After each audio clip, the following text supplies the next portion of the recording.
नमस्कार, सुप्रभात दोस्तों। Very good morning. जय श्री राम, जय श्री कृष्ण, आदाब, जय जिनेन्द्र। मैं बेंगलोर से डॉक्टर इंदु झुंझुनवाला। सावन का मौसम, हल्की हल्की रिमझिम बारिश, और इन्हीं बारिशों के तले दबे बचपन की याद।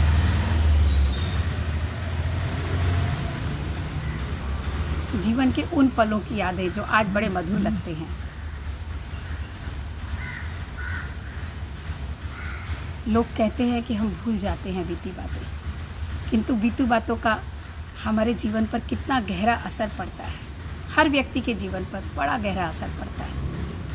कौन कहता है हम भूल गए बीती बातें, कौन कहता है हम भूल गए बीती बातें, कुछ भी कहाँ हम भूल पाते हैं। वक्त की फैली चादर की सिलवटों में हर लम्हा दबा दबा सा पाते हैं। पल छीन के धागों से सजा, पल छीन के धागों से जैसे बूटों सा सजा सजा निहारते हैं। बढ़ते कदमों की आहट तले दबी होती है ख्वाहिशें, कुछ दर्द फना से होते हैं। बढ़ते कदमों की आहटें तले कुछ दर्द फना से होते हैं, दबी होती हैं ख्वाहिशें। उघड़ती है सच की सिलवट जब, उघड़ती है सच की सिलवट जब, एहसास जुदा से होते हैं। वक्त बीत जाता है यारों पर, वक्त बीत जाता है यारों पर, चादर फीकी फीकी सी लगे, ताने बाने में सुई की चुभन, छलनी सीने में दफन कब हो पाती है, छलनी सीने में दफन कब हो पाती है। कौन कहता है हम भूल गए बीती बातें, कुछ भी कहाँ हम भूल पाते हैं। वक्त की फैली चादर की सिलवटों में हर लम्हा दबा दबा सा पाते हैं। कल हम प्रेमचंद की बातें कर रहे थे और आज मैं बीती बातों की बात कर रही हूँ। कहीं कुछ तो है, कोई तो धागा है जो पिरो रहा है इन सारी बातों को, और वो धागा है वक्त का। वक्त बीत जाता है पर अपने साथ इतना कुछ छोड़ के जाता है, इतना कुछ छोड़ के जाता है। वो वापस आता तो नहीं है, लेकिन हमारी यादों में जैसे वो कभी नहीं मर जाता। यादों में हमेशा जिंदा होता है, कभी नहीं मरता। और बात सिर्फ यादों तक ही हो तो भी चलेगा, लेकिन बात यादों की नहीं होती है। जो पल बीतते हैं, जिस पल में हम जैसा भी जीते हैं, उसका प्रभाव भले ही वो आज से 100 साल पहले की बात हो या 1000 साल पहले की, हमारे समाज में, हमारे परिवार में, हमारे देश में, सब जगह हमें वो उसकी एक छाप मिलती है। जैसे कहते हैं ना कि नींव जितनी गहरी होती है मकान उतना ही मजबूत होता है। तो ये जो बीते हुए पल है ना, ये नींव का काम करते हैं। ये नींव की तरह इतने गहरे में धंस जाते हैं कि इसके ऊपर जो ताना बाना बुना जाता है, जो महल खड़ा किया जाता है, आज का महल, वर्तमान का महल, उसमें हम उस नींव की परछाई को देख सकते हैं, उस नींव के योगदान को देख सकते हैं, उस नींव की कमियों को महसूस कर सकते हैं। और इसीलिए मुझे हमेशा लगता है कि इतिहास और साहित्य इस अर्थ में बड़ा ही कारागर सिद्ध होता है। हमें वो बताता है कि हमारे नींव में कहाँ कमज़ोरी थी, हमें वो बताता है कि कौन सी मजबूती थी जिसके कारण हम आज भी खड़े हैं। तो हमें ये भी बताता है कि कौन सी खोट रह गई थी उस नींव में, जिसके कारण खड़े होते हुए भी हमारे कदम डगमगा रहे हैं। और जब प्रेमचंद के साहित्य की मैं बात कर रही थी तो हमने ये बात की थी कि प्रेमचंद के साहित्य में हमें यथार्थवाद दिखता है। यथार्थवाद और आदर्शवाद दोनों दिखते हैं, लेकिन सबसे ज़्यादा यथार्थ की बात उसमें आती है। और वो यथार्थ बहुत सुंदर तो नहीं था। वो यथार्थ, उस यथार्थ में बहुत कुछ ऐसा था जो आज भी, आज के यथार्थ में ऐसे घुल मिल गया है और वो चुभता रहता है हमारे अंदर। तो 100 साल पुरानी बात कहें, 200 साल पुरानी बात कहें या 1000 साल पुरानी बात कहें, जो उस समय का यथार्थ था, जो उस समय की सच्चाई थी, वो सच्चाई कहीं ना कहीं आज भी हमारे जीवन को प्रभावित करती जा रही है। और ये प्रभाव हम परिवार से लेकर देश तक में देखते हैं। और जब हम परिवार की बात करते हैं और जब हम देश की बात करते हैं, जब हम समाज की बात करते हैं, तो बहुत सारी चीज़ें सामने आती हैं कि राजनीति, समाज, आर्थिक स्थिति, पारिवारिक स्थिति। और परिवार की स्थिति की बात करते हैं, जब व्यक्ति की स्थिति की बात करते हैं, व्यक्तिगत स्थिति की बात करते हैं, तो आता है शिक्षा की स्थिति। तो ये सारी चीज़ें अपने आप में ऐसे एक सूत्र में पिरोई जाती है ना, कि जब तक एक को ना समझो, कहीं से भी एक सिरा छूट जाता है ना, तो पूरी रेखा हम नहीं खींच पाते हैं, पूरी बात को हम नहीं समझ सकते हैं। तो एक बड़ा अच्छा सा सवाल जो मुझे कल मेरे पास आया कि क्यों ऐसा है कि प्रेमचंद के समय में एक नव उत्थान की बात आती है, प्रेमचंद के समय में ही क्यों, प्रेमचंद ने ही क्यों किसानों के लिए लिखा, प्रेमचंद ने ही क्यों यथार्थवाद की बात की, क्यों उसके पहले यथार्थवाद नहीं था, क्यों लोगों को समाज की वो कमियां नहीं दिख रही थी। बहुत सुंदर सवाल था ये। और जब ये सवाल आया तो मेरा मन इसको खोजने लगा कि बात तो बहुत सही है। अगर जो स्थिति उस समय थी वो स्थिति आज भी है, तो वो स्थिति शायद पहले भी कहीं रही होगी। लेकिन पहले जो लिख रहे थे, जो साहित्य था पहले का, जो इतिहास था पहले का, उन्होंने इस बात को इतना ज़्यादा इंगित क्यों नहीं किया। तो अब इस चीज़ को अगर देखना है तो देखिए, हमें अगर साहित्य को समझना है तो इतिहास में जाना पड़ेगा। और अगर इतिहास को समझना है तो हमें राजनीतिक स्थिति, इतिहास में ज़्यादातर जो है घटनाओं का वर्णन रहता है, वो राजनीतिक हो, सामाजिक हो या धार्मिक हो, तो उन घटनाओं को खंगालना पड़ता है।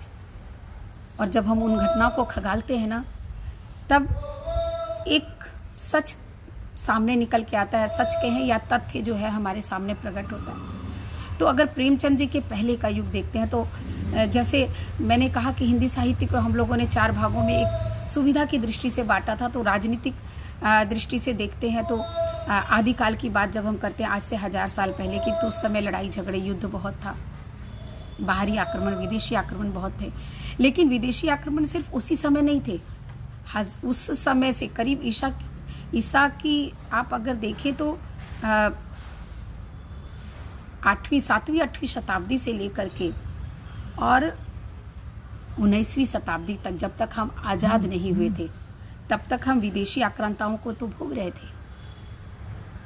और विदेशी आक्रांताओं को जब हम सह रहे थे, उनकी यातनाओं को सह रहे थे, तो सोचने की बात है कि मनुष्य की मानसिकता कैसी हो जाएगी, जो करीब 1000 सालों से, जिसकी पीढ़ी दर पीढ़ी गुलामी को झेल रही है, गुलामी से बचने का प्रयास कर रही है, उनकी मानसिक स्थिति का प्रभाव आप सोचिए क्या होगा। हमें तो एक दिन भी अगर आप घर में बंद कर दो, अभी ये क्वारंटाइन है, तो हम 3 महीने में कितना ऊब चुके हैं, और 3 महीना अब 5 महीनों में परिवर्तित हो गया है, तो ऐसे लगता है कि आखिर कब तक। तो ये जो क्वारंटाइन की स्थिति है ना, ये भी बड़ी एक तरह से ना हमें सोचने पर मजबूर करती है कि हमें ये सोचना पड़ेगा कि आज हम शारीरिक रूप से घर के अंदर बंद हैं, बंद होने के लिए मजबूर हैं, तो हमारी मानसिक स्थिति पर कितना प्रभाव पड़ रहा है। तो आप सोचिए कि 1000 सालों तक जो हम भारतीय मानसिक, सामाजिक, राजनीतिक हर स्थितियों से, और शारीरिक भी था ही, हम अपने ही देश में बंदी की तरह हो गए थे, हर स्थितियों से अगर हम बंदी की तरह गुलामी को झेल रहे थे, तो हमारी मानसिक स्थिति का क्या होगा। और उसी स्थिति को हमने झेला है, उसी स्थिति को हमारे पूर्वजों ने झेला है, और आज हम जो भी हैं उस स्थिति को लेकर चल रहे हैं, उस स्थिति के परिणाम को आज भी हम भुगत रहे हैं। कहना बड़ा आसान होता है कि आज आज़ादी के 70 साल बाद भी हिंदुस्तान में वो सारी समस्याएं बनी हुई है जो कि उसके पहले थी। सोचना तो ये पड़ेगा कि उसके पहले की जो समस्याएं थी वो इनसे ज़्यादा बड़ी थी। तो उलझन ज़्यादा बड़ी थी, तो पहले आप बड़ी उलझनों को सुलझाने का प्रयास करोगे ना, छोटी उलझनों के बाद तो बाद में आओगे। और यही कारण है कि प्रेमचंद जी और भारतेंदु के युग के पहले अगर हम देखते हैं, जिसको कि हम आधुनिक काल मान लेते हैं, करीब 1850 18वीं सदी से हम कह सकते हैं, तो उसके पहले का जो युग था वो दास्ता का युग था, गुलामी का युग था, मजबूरियों का युग था। और उन मजबूरियों से बाहर निकलने की कोशिश नहीं की ऐसा नहीं था, बहुत कोशिश की गई। अगर सांस्कृतिक दृष्टि से देखें तो तुलसीदास जी का प्रयास, कबीर का प्रयास, ये और ऐसे ही अनेक महान कवियों का प्रयास, अनेक महान संतों का प्रयास इस ओर था। सामाजिक दृष्टि से, सांस्कृतिक दृष्टि से इन लोगों ने बहुत कोशिश की बदलाव की। राजनीतिक दृष्टि से हम बदलाव नहीं कर पा रहे थे। और क्यों नहीं कर पा रहे थे?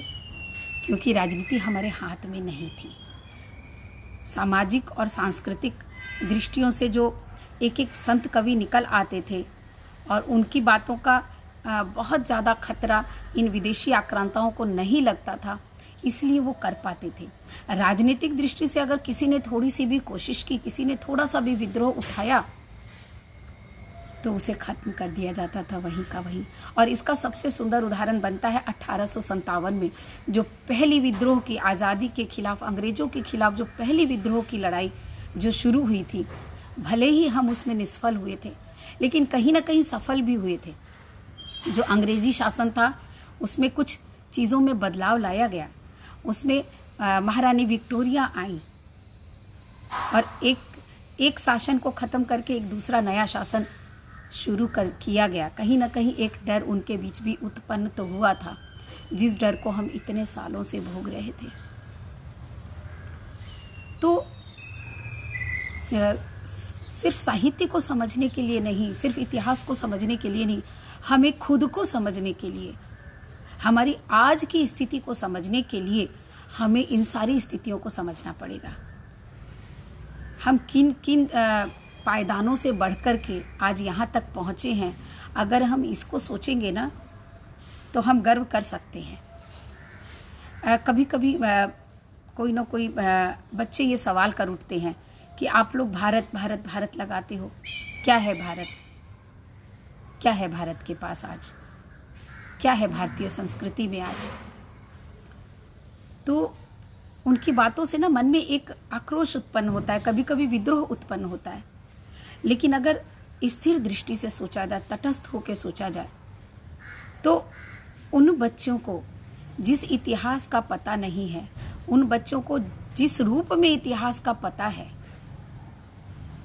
उस मायने में वो इस स्थिति को समझ नहीं पाते हैं। और जो वो कह रहे हैं उसमें कहीं ना कहीं अंश भर सत्य तो ज़रूर है। लेकिन कभी हमारा भारत सोने की चिड़िया था, आप आज भी ये गाते रहते हो, इस गान में क्या है? अब तो नहीं है सोने की चिड़िया। बात बड़ी सोचने वाली बनती है।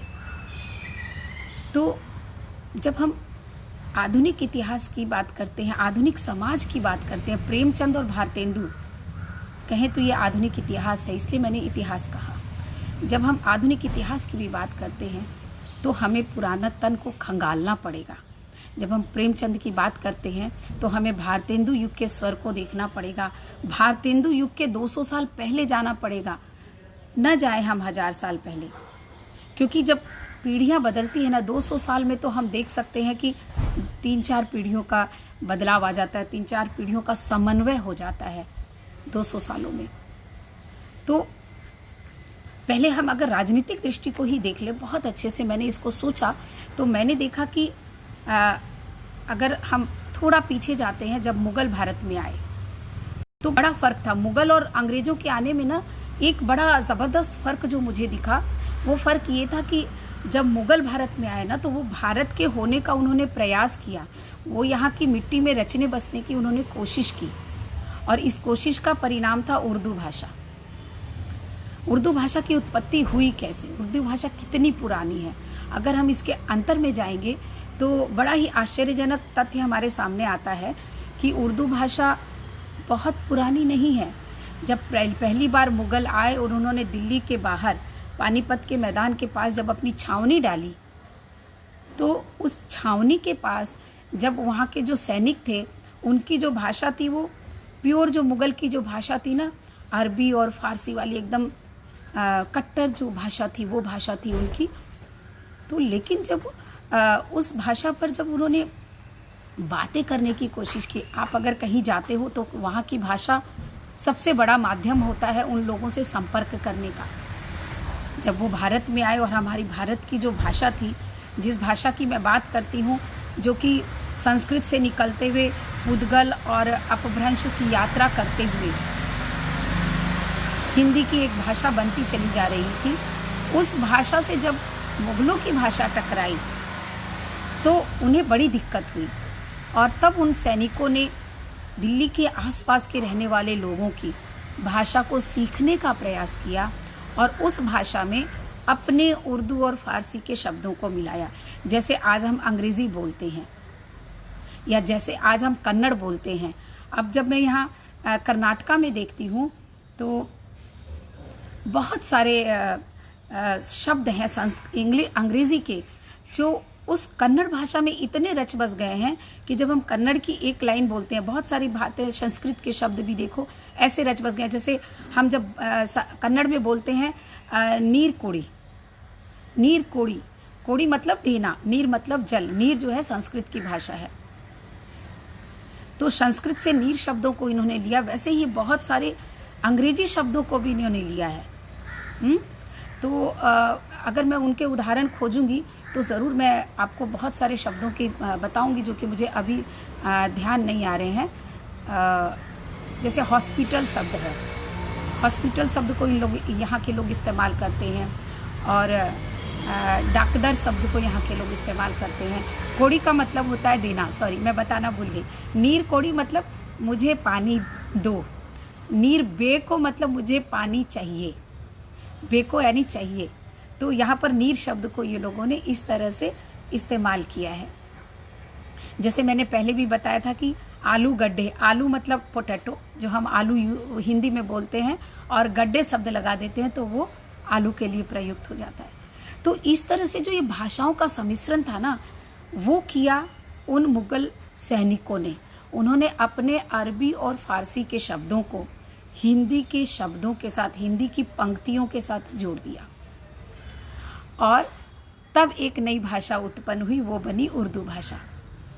और उर्दू भाषा की भी चर्चा इसलिए आवश्यक हो जाती है कि उसके बाद जो साहित्य जो शुरुआत हुई ना, भारतेंदु और प्रेमचंद जी का जो हम साहित्य देखते हैं, तो प्रेमचंद जी सबसे पहले नवाब राय के नाम से जब लिखते थे तो वो उर्दू में ही ज़्यादा लिखते थे। और उनकी जो पुस्तक जिसके बारे में मैंने कल भी बताया था कि सोजे वतन, जो कि अंग्रेज़ों को लगा कि उसमें सोजे वतन नाम का शब्द है। अंग्रेज़ों को कितनी सी हिंदी और उर्दू आती थी, तो उन्हें लगा होगा कि ये जो है हमारे खिलाफ कुछ लिखा गया है, तो उन्होंने उसको जब्त भी किया और उनको लिखने से रोकने की भी कोशिश की, जिसके कारण वो प्रेमचंद जी के नाम से लिखने लगे बाद में, जबकि नवाब राय के नाम से लिखते थे। तो ये जो उर्दू भाषा जो है ना, इसकी उत्पत्ति मुगलों के आने के बाद से एक जो भाषा बनी, हिंदी और अरबी और फारसी के शब्दों को मिला करके मुगल ने अपने शब्दों को ऐड करके जो बनाया, वो भाषा थी उर्दू भाषा। तो उर्दू भाषा का जन्म तो हमारी धरती पर ही हुआ, भारत की धरती पर उर्दू भाषा पैदा हुई है। और इसीलिए बहुत सारे जो विचारक हैं ना, वो उर्दू और हिंदी को बहनें कहते हैं। और क्यों नहीं कह सकते हैं, कह सकते हैं, क्योंकि निश्चित ही उसमें अरबी और फारसी के शब्द मिले हैं, किंतु वो हिंदी से मिलकर उत्पन्न हुए हैं। हम देखते हैं कि कबीर की बात करें हम तो और तुलसी की भी बात करें, तुलसी में भी हमें जो है ना अरबी फारसी के शब्द कहीं कहीं मिलते हैं। और कबीर में तो उनकी तो भाषा ही सद्दू कड़ी है, तो उनमें तो बहुत सारे ऐसे भाषाओं का, ऐसे शब्दों का हमें उपयोग मिलता है। क्योंकि उस समय भी मोहम्मद गौरी, गजनी और बहुत सारे शासक जो है, विदेशी आक्रांता बहुत सारे आए थे, जिनके कारण कि फारस से जो अरब देश से जो लोग आए, भाषाओं का सम्मिश्रण तो होता रहता है। तो भाषाओं का सम्मिश्रण कोई बहुत नई चीज़, बहुत बड़ी चीज़ या कोई बहुत बुरी चीज़ बिल्कुल भी नहीं है, बल्कि भाषाओं का सम्मिश्रण होना चाहिए। जैसे मैं देखती हूँ कि अभी अंग्रेजी भाषा की जो डिक्शनरी है ना, वो कितनी विशाल हो गई है, क्यों हो गई है?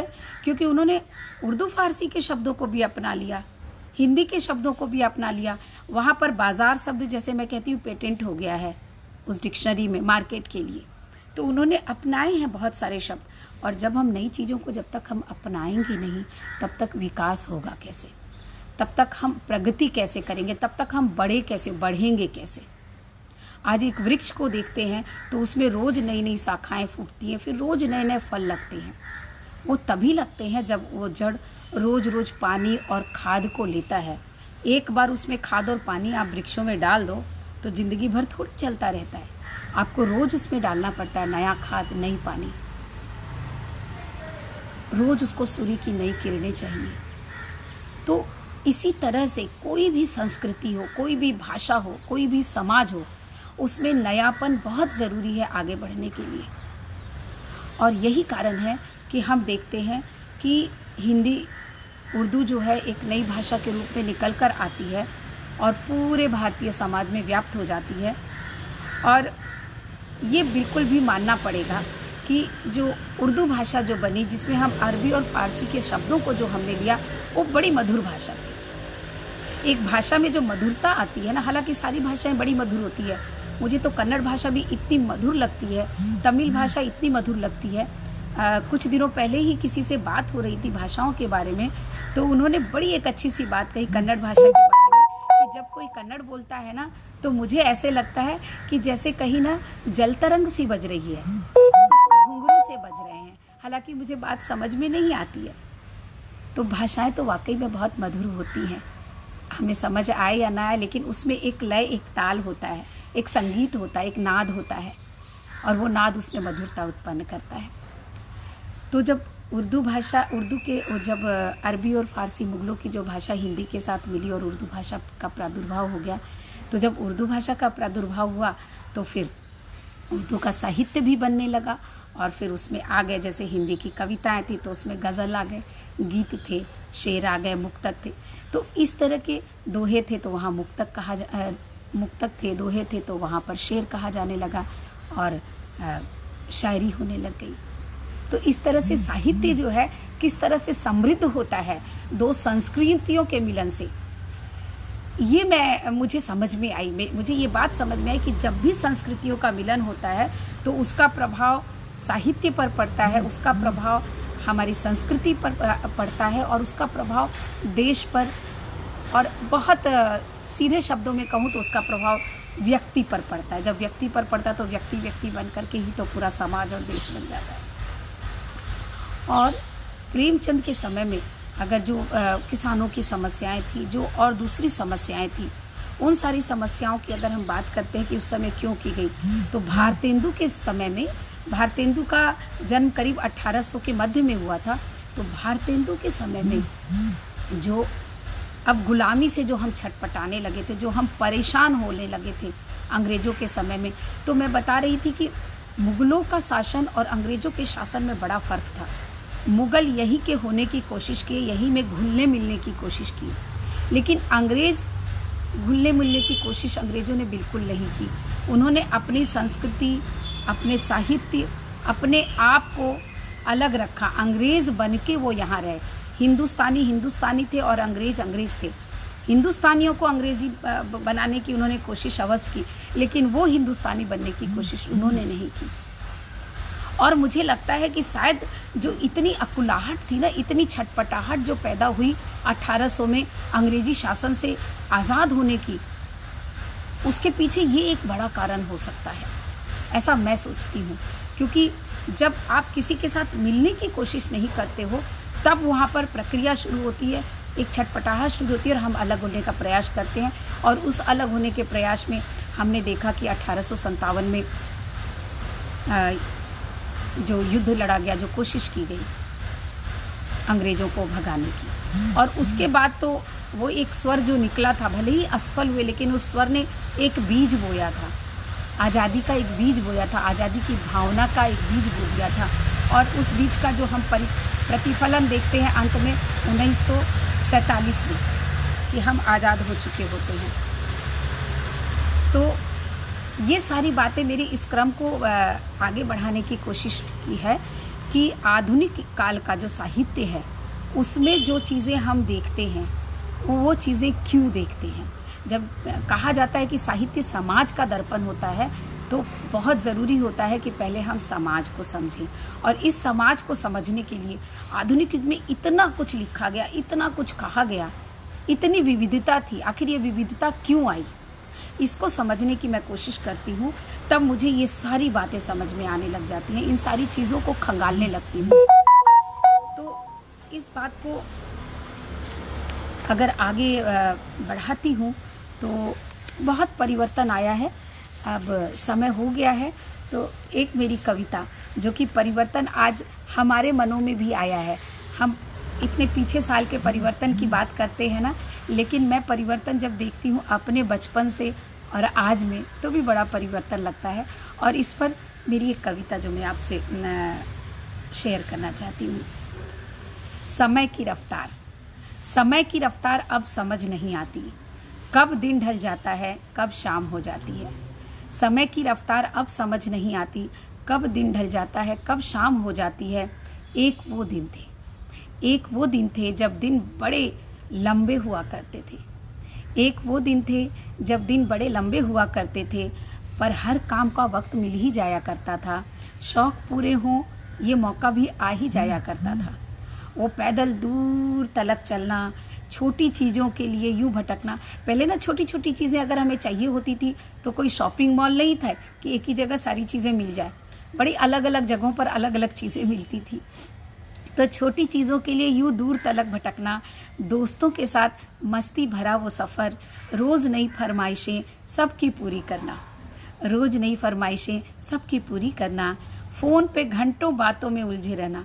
अरे मज़ेदार बात ये थी कि पहले घर में एक ही फ़ोन हुआ करता था, वो काले रंग का चोगा, नंबर डायल करते थे हम, और उस एक फ़ोन में भी ना हम घंटों उलझे रहते थे।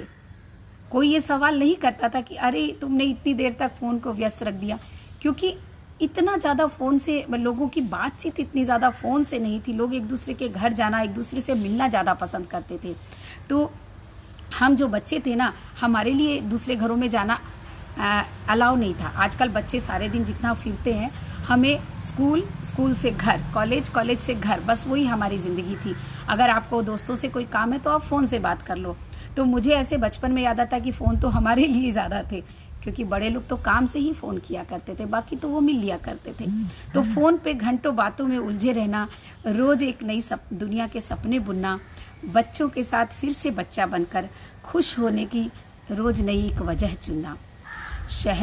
अब मैं आगे की बात करती हूँ कि जब मैं, ये मेरा बचपन था, और इस बचपन से जब मैं बेंगलोर शहर में आती हूँ शादी के बाद, तब की एक दुनिया जो देखिए, तब भी बड़ी खूबसूरत दुनिया थी। शहर नया था, नए लोग यहाँ, अनजाने रास्ते, अजनबी जहाँ, फिर भी अकेलापन कभी लगा ही न था। अपने से थे सब, पराया कोई लगा ही न था। पहली बार बेंगलोर आई थी, आसपास सारे यहाँ के निवासी थे, कन्नड़ के निवासी थे, लेकिन उन लोगों ने इतने हाथों हाथ इतने प्यार से हमें रखा ना कि मुझे कभी भी नहीं लगा कि मैं अकेली हूँ। बहुत प्यार से रखा, जबकि भाषा की समस्या थी, फिर भी बहुत प्यार से थे हम। अपने से थे सब, पराया कोई लगा ही न था। पैसे ज़्यादा तो न थे पर कमी भी न थी, द्वार से कोई खाली कभी लौटा भी न था। बातें ये बहुत पुरानी हो ऐसा भी नहीं, सच है ये सब, कोई ये बात झूठी नहीं। ना टीवी ना मोबाइल ना ही कंप्यूटर, ना टीवी ना मोबाइल ना ही कंप्यूटर, व्हाट्सएप और फेसबुक की दुनिया भी नहीं था, बस टेलीफोन और वो टाइपराइटर, फिल्मों के मीठे गीत और वो ट्रांजिस्टर। गुनगुनाते थे, झूम लेते थे हम, इनडोर आउटडोर खेल लेते थे हम। आजकल तो सारे खेल भी हम कंप्यूटर पर खेलने लग गए, लेकिन तब हम ताश, लूडो और इस तरह के कितने सारे खेल थे जो हम खेल लेते थे। और फिर हम बाहर बैडमिंटन भी खेल लेते थे अपने घर के बाहर। जिम क्या होता है पता ही न था, वॉकिंग करना तो बस मज़ा ही था। आज अगर बच्चों को भी कहे ना कि यहाँ से जाकर के कॉर्नर से एक दवाई ले आओ, तो वो गाड़ी में जाकर बैठ जाते हैं। और हमें वॉकिंग करने में इतना आनंद आता था कि हमें कोई काम भारी ही नहीं लगता था। तो रोज़ का बस इतना सा ही किस्सा था, पैदल चलना तो जीने का एक हिस्सा था। पड़ते ही बिस्तर पे नींद आ जाती थी, आंखों में खुमारी सी छा जाती थी, बस यूं ही कट जाते रात दिन सारे। बस यूं ही कट जाते रात दिन सारे, वक्त से कोई शिकायत न थी प्यारे। अब की कहूँ तो समझ में नहीं आता, अब की कहूँ तो समझ में नहीं आता, शिकायतों के अलावा कुछ नहीं भाता। सच में तब कोई शिकायत नहीं होती थी किसी से, और आज सिर्फ शिकायतें ही बाकी रह गई है हमारी ज़िंदगी में। काम करने वालों की कमी तो न थी, पैसों की आवाजाही थमी तो न थी, गाड़ी घोड़ों की तो बात ही क्या, रहनुमाओं की अब कमी भी न थी, रहनुमाओं की अब कमी भी न थी। न शहर अनजाना रहा न लोग बेमानी, न शहर अनजाना रहा न लोग बेगाने, अपना कहने वालों की अब कमी तो नहीं, पर भीड़ में अकेलापन अब डसता है। कितना फ़र्क आया है, पर भीड़ में अकेलापन अब डसता है, अपनों का परायापन अब डसता है। दोस्त हैं पर समय ही नहीं, वो मौज मस्ती का आलम ही नहीं, बच्चे बड़े हो गए हैं अब तो यारों, उन बचकाने बातों का अब आलम ही नहीं। नज़रें खुद की बदली, अब समझ में नहीं आता क्या हुआ। नज़रें खुद की बदली है, दुनिया ये कोई और या ये दुनिया कोई और। हर कोई स्वार्थ में डूबा सा नज़र आता है, प्यार से बोले तो डर लगता है, प्यार से बोलें तो डर लगता है। जो मुंह फेर ले लो, जो मुंह फेर लो तो दिल में कुछ चुभता है। अगर कोई प्यार से बोलता है ना आज, तो लगता है कि ज़रूर इसके मन में कुछ खोट होगा, इसे कुछ चाहिए। और अगर कोई प्यार से नहीं बोलते हैं तो तकलीफ़ होती है कि देखो उसने प्यार से बात नहीं की। बिन बुलाए आ जाए तो फिर खलता है, ना आए तो मतलबी सा लगता है। आज की स्थिति बड़ी अजीब हो गई है, बिन बुलाए आ जाए तो खलता है, और ना आए तो मतलबी सा लगता है। काम कुछ हो या ना हो वक्त मिलता नहीं, जिम के बिना अब काम चलता नहीं। ट्रेडमिल पर भले ही चले कितना, ट्रेडमिल पर भले ही चले कितना, पैदल चलना अब रास आता नहीं। पता नहीं वक्त कब निकल जाता है, एक पल को आराम मिलता नहीं। शौक भी अब कहाँ रह पाते हैं, शौक भी अब कहाँ रह पाते हैं, वक्त के साथ यूं ही ढल जाते हैं। इतने बिजी तो हम कभी भी न थे, इतने बिजी तो हम कभी भी न थे, खुद से परेशान हम सही में न थे। ये वक्त की रफ्तार अब समझ नहीं आती, कब दिन ढल जाता है कब शाम हो जाती है, कब दिन ढल जाता है कब शाम हो जाती है। तो आज का जो ये किस्सा है ना, बहुत विचित्र हो गया है। और क्यों हो गया है, इस क्यों को तलाशने के लिए ही मैंने पुराने को तलाशा, पुरातन को खंगालने की कोशिश की है, और इसी क्रम को हम आगे भी बढ़ाएंगे। और आप भी ज़रूर सोचें कि आज क्या है कि हमें अपने दोस्तों के लिए, अपने रिश्तेदारों के लिए, अपनों के लिए समय नहीं मिलती। हर आदमी भीड़ में अकेला सा क्यों हो गया है, क्यों हर आदमी अपने मन को खोलने में डरने लगा है, क्यों खुल करके नहीं एक दूसरे के हम सामने आते हैं। तो आज बस इतना ही। आपका दिन बहुत मंगलमय हो, बहुत शुभ हो, और इस पर आप एक बार सोचें ज़रूर। विश्वास कहाँ खोता जा रहा है, इस पर ज़रूर बात करें। बहुत बहुत शुक्रिया, धन्यवाद।